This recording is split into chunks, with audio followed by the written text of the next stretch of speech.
2025년 7월 30일 밤, 중국 스촨성은 그 어떤 재난 영화에서도 볼 수 없었던 현실적인 악몽을 마주하게 되었습니다.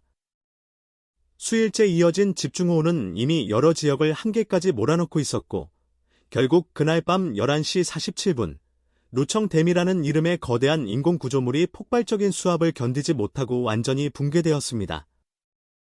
그 결과 수십억 톤의 물이 순식간에 계곡과 마을, 도심과 고속도로, 심지어 병원과 학교까지 덮쳐버렸습니다. 한밤중의 침수는 시민들이 잠든 사이 벌어졌고, 대부분은 대피조차 하지 못한 채 그대로 물에 휩쓸렸습니다. 이 참극은 단 한밤 만에 수천 명의 생명을 앗아가고 수만 명의 실종자를 낳았으며, 지금 이 순간에도 피해 규모는 눈덩이처럼 불어나고 있습니다. 중국 남서부에 위치한 스촨성은 평소에도 지형적으로 비가 한꺼번에 집중될 경우 자연재해에 매우 취약한 구조를 가지고 있습니다. 특히 이번 사태를 야기한 루청댐은 원래 내용을 견디도록 설계된 대형 저수지였으나 수일간의 기록적인 폭우로 인해 저수 용량을 완전히 초과하고 말았습니다. 스촨성 기상당국에 따르면 7월 27일부터 30일까지 누적 강수량은 최대 612mm에 달하며, 이는 지난 100년간 기록된 평균치를 3배 이상 웃도는 수치였습니다. 댐 붕괴 당시 발생한 초고속 수류는 산악지형의 경사를 따라 하류로 폭주하면서 순식간에 최소 17개 마을을 완전히 잠기게 만들었습니다. 특히 스촨 중부의 위안산, 광딩, 옌저우 등은 지도에서 지워질 정도로 완전 침수되었으며, 밤중이라는 시간적 요소로 인해 대다수 주민은 구조 신호조차 보내지 못한 채 사라졌습니다. 구조 헬기가 도착했을 땐 이미 지붕은 물에 잠겨 있었고, 고층 건물도 3층까지 물에 잠기는 참담한 상황이 연출됐습니다. 기록에 따르면 불과 30분 만에 수위가 8m 이상 상승했고, 어떤 지역에서는 폭포 같은 물살이 건물 전체를 통째로 쓸어가 버렸습니다. 전력선은 모두 끊어졌고, 통신망은 붕괴되었습니다. 고립된 수천 명의 주민은 구조 요청을 할 수단조차 없었으며, 유일한 생존 방법은 높은 지붕이나 나무 위로 기어오르는 것이었습니다. 그러나 이마저도 소용없는 곳이 대부분이었습니다. 가장 충격적인 부분은 인명피해입니다. 정확한 사망자 수는 아직 파악되지 않았지만, 스촨성 당국은 7월 31일 아침 발표에서 실종자만 2만 7천여 명 이상이라고 밝혔습니다. 이 수치는 역대 중국 재난 역사상 최대 수준이며, 대부분이 루청댐 하류 80km 이내 거주자였습니다. 특히 충격적인 것은 강한 물살로 인해 일부 마을이 아예 지도상에서 사라졌다는 점입니다. 드론으로 촬영된 영상에는 원래 존재하던 건물 자리가 아무것도 없는 진흙 늪으로 변해 있었으며, 마을 입구를 알리던 표지판조차 산산조각 나 흩어져 있었습니다.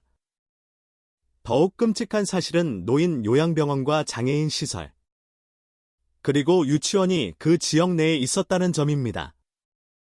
방제 시스템은 전기가 끊기면서 작동을 멈췄고, 병원 환자들은 대부분 침대에 누운 상태로 대피하지 못했습니다. 관계자에 따르면 루청 요양병원에 입원 중이던 환자 113명 중 구조된 사람은 단 6명뿐이었다고 합니다. 이재민 수는 공식 집계 기준으로 87만 명을 돌파했으며, 이 중 40% 이상은 현재 임시 텐트나 다리 아래에 거주하고 있습니다. 물은 빠지지 않고 있고, 여름의 고온 속에서 위생 문제와 감염병 확산 가능성도 점점 현실이 되어가고 있습니다.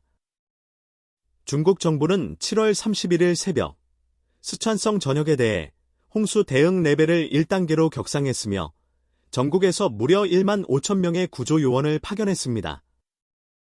그러나 이 결정은 이미 댐 붕괴 후 6시간이 지난 시점이었으며, 피해 지역 대부분은 접근조차 불가능한 상태였습니다.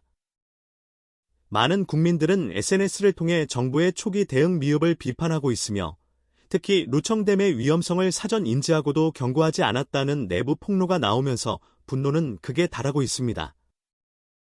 피해 지역 주민들은 경보 사이렌이 전혀 울리지 않았다며, 최소한의 대비 시간조차 주어지지 않았다고 증언했습니다. 중국 내 국영 언론은 구조 활동을 집중 조명하고 있지만, 현장의 목소리는 다릅니다. 물에 잠긴 지역의 주민들은 이틀이 지나도 생수 한 병도 받지 못했다고 주장하며 일부 지역에서는 생존자들이 도로 위에서 우리를 잊지 말라는 현수막을 들고 구조 헬기를 기다리고 있는 영상이 공개되었습니다. 이번 사태는 단순한 자연현상의 결과라 보기 어렵습니다. 전문가들은 기후변화가 댐 붕괴와 폭우 악화에 직접적인 영향을 미쳤다고 분석합니다. 지구온난화로 인한 대기 불안정과 수증기 증가가 극단적인 형태의 강수량으로 이어졌고 그 결과 이번과 같은 초유의 상황을 만들어냈습니다. 중국은 이미 지난 수년간 대규모 홍수와 태풍, 가뭄에 시달려왔으며 하천과 댐, 배수 시스템의 노후화 문제는 계속해서 지적돼 왔습니다. 그럼에도 불구하고 대규모 도시 확장과 무분별한 산강 개발은 재해 위험을 더욱 악화시키는 결과를 낳았고 이번 스촨 참사는 그 총체적 실패가 낳은 비극이라 볼 수밖에 없습니다. 이번 사태는 단순한 댐 붕괴나 홍수 이상의 의미를 갖고 있습니다. 이는 통제된 사회 시스템이 자연 앞에서 얼마나 무력할 수 있는가를 보여주는 경고입니다. 그리고 그 안에 갇힌 국민들이 얼마나 손쉬운 희생양이 될 수 있는지도 잊지 말아야 합니다. 정치적인 책임은 피할 수 없으며 특히 초기 경보 시스템의 부재와 주민 대피 지침의 미비는 명백한 인재 요소입니다. 이 사건은 단순히 스촨성만의 문제가 아닌 중국 전역의 재난 대비 체계 전체에 대한 경종이며 앞으로도 유사한 재난이 반복될 수 있다는 점에서 국제사회가 주목할 만한 사건입니다. 2025년 7월 30일의 그 밤, 스촨성은 더 이상 같은 곳이 아닙니다.